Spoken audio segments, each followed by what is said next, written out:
फ़र्ज़ कीजिए कि आधी रात में आपकी फ़्लाइट लैंड करती है किसी भी एयरपोर्ट में एंड क्योंकि मौसम ख़राब है तो कोई फ़्लाइट नहीं है।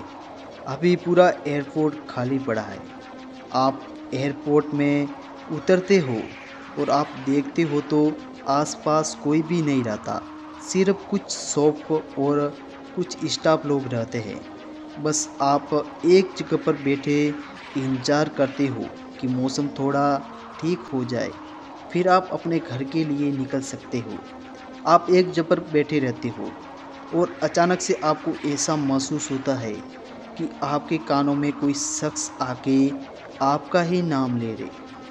आप पीछे मुड़कर देखते हो तो आसपास कोई भी नहीं होता। इन कुछ देर के बाद ऐसी घटना होने लग जाती है जिसको आप ना सुनने के लिए रेडी हो, मगर देखने के लिए कहानी मैंने आज आपको इसी रीज़न की वजह से सुनाई है।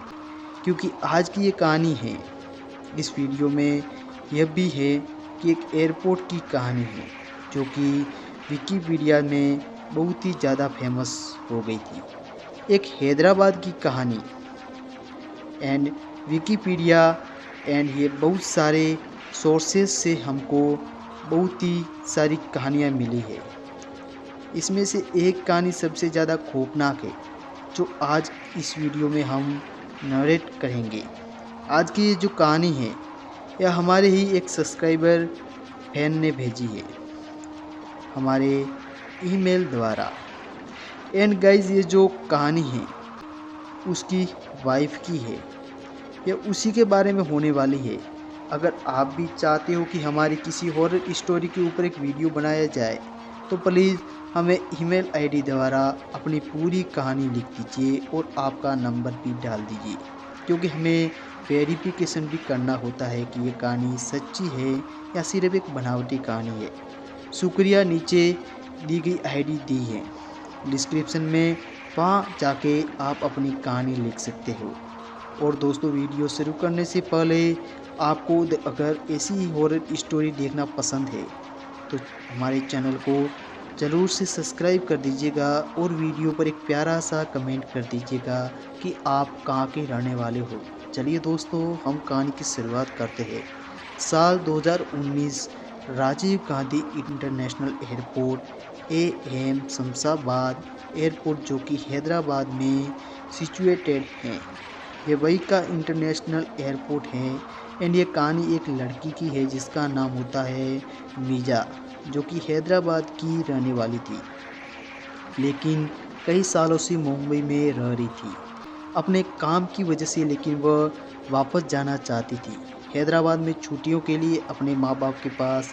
लेकिन उसकी जो फ्लाइट थी वो बहुत ज़्यादा डिले थी, बहुत ज़्यादा, मतलब रात को कुछ 9 बजे की फ़्लाइट थी उसकी, एकदम रात को 1 बजे की थी। तो आप मानो कि एकदम आधी रात का समय था उसका फ़्लाइट का। फिर फिज़ा ने मुंबई एयरपोर्ट से 1 बजे की फ़्लाइट पकड़ी एंड हैदराबाद तक बस बजते उसको कुछ 2 बज गए होंगे। हैदराबाद एयरपोर्ट में उतरी। उसने जो देखा, सेम की मौसम बहुत ख़राब था एंड बहुत ही गर्मी भी हो रही थी। पता नहीं क्यों उसने बोला कि मैं एयरपोर्ट से बाहर नहीं जाऊंगी, मैं अंदर ही रुकूंगी। और वो एयरपोर्ट के अंदर ही वेटिंग एरिया में वेट कर रही थी। लेकिन वहाँ पर कोई भी नहीं था, एकदम सन्नाटा था। बस 2-3 शॉप ओनर्स दिख रहे थे जो कि बस अपने शॉप के अंदर ही थे, बाहर कोई भी नहीं था, एकदम साइलेंस। लेकिन पता नहीं क्यों जो मीजा जी उसके साथ पल के साथ ऐसा महसूस हो रहा था कि इतने बड़े खाली से लॉक एरिया में अकेली तो नहीं है, लेकिन उसके आसपास कोई ना कोई तो था जिसकी सांसों की आवाज़ मीजा तक आ रही थी। लेकिन ये जो भी था वह जिंदा तो नहीं था, क्योंकि वहाँ पर आसपास कोई भी दिखाई नहीं दे रहा था। ऐसा भी नहीं किसी की मशीन की आवाज़ आ रही थी, एकदम हूबहू किसी इंसान की सांसों की आवाज़ आ रही थी। एंड जब भी आपको कोई बगल में बैठा हो तो आपको थोड़ी सी गर्मराहट महसूस होती है, और वो गर्मराहट मीजा को उस समय महसूस हो रही थी। लेकिन आसपास वाकई में कोई भी नहीं था। फिर कुछ देर के बाद वक्त बीतता जा रहा था, क्योंकि वह अपनी वो टैक्सी की वेट कर रही थी, लेकिन वह ज़्यादा नज़दीक नहीं आ रही थी। फिर देखते ही देखते मीज़ा को उसी के कानों में किसी शख्स की आवाज़ सुनाई देने लगी, जैसे कि वह कह रहा था कि मीज़ा अपने आप की जान ले। एंड यह सुनने को बार बार मीज़ा शौक हो रही थी, क्योंकि उसको ऐसा भी लग रहा था कि शायद से वो अभी नींद में है।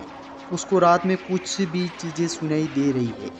बहुत रात हो चुकी थी, क्योंकि उस वक्त वह अपने को बहुत ज़्यादा संभालने की कोशिश कर रही थी, क्योंकि उसे बार बार यही चीज़ें लग रही थी कि आसपास कोई तो है, बस दिख नहीं रहा है।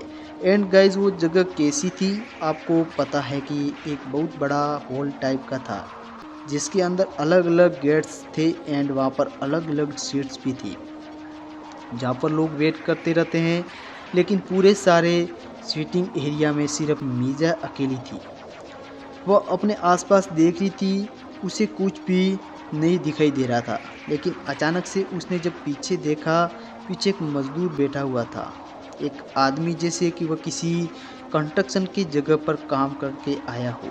जस्ट इन यह आदमी किसी भी एंगल से ज़िंदा नहीं लग रहा था, किसी भी एंगल से, क्योंकि एकदम लोग उसकी जान ही नहीं थी। दिखने में बहुत ही खौफनाक लग रहा था। मीज़ा बहुत ज़्यादा डरी हुई थी। बार बार फिर मीज़ा जल्दी से एयरपोर्ट से उठकर बाहर चली गई। भागते हुए जब वो बाहर जा रही थी, तब उसने देखा कि उसकी टैक्सी भी आ चुकी थी। जल्दी से टैक्सी के अंदर अपनी ओटीपी दिया और वो साइलेंस बैठ गई। एंड बस वह सोचे जा रही थी कि बार बार कि वह आदमी असल में कौन था, जब वहाँ पे 1-2 घंटे तक कोई नहीं था। एंड अचानक से अब एक आदमी कैसे आखिर आ गया, और भी वो भी मजदूर टाइप, और वो भी एयरपोर्ट पर क्या कर रहा है इतनी रात को। क्योंकि जब मीज़ा ने पहले देखा तो वहाँ पे कोई नहीं था, और अचानक से वहाँ पे एक मजदूर टाइप आदमी आ जाता है। मीज़ा ये सब कुछ आज भी भुला नहीं पाई। अब इसको भूतिया या पैराडिज्म घटना के या कुछ और, क्योंकि ये भी हो सकता है कि कोई शख्स वहाँ पे आ जाए। लेकिन अगर मीज़ा की ओर से हम सोचने लगे तो हमें खुद को आश्चर्य होगा कि कुछ ही देर पहले हमने देखा तो वहाँ पर कुछ भी नहीं था, और अचानक से एक मजदूर टाइप आदमी वहाँ पे कैसे आ गया। आखिर मजदूर एयरपोर्ट पर क्या करता है, और वो भी आधी रात को, जहाँ पे बिल्कुल सन्नाटा था और उसके मीज़ा के अलावा कोई भी नहीं था। अगर मीज़ा की तरफ से हम सोचने लगे तो हम इसे भूतिया घटना भी कह सकते हैं, और अगर दूसरी तरफ सोचे तो कोई इंसान भी हो सकता है।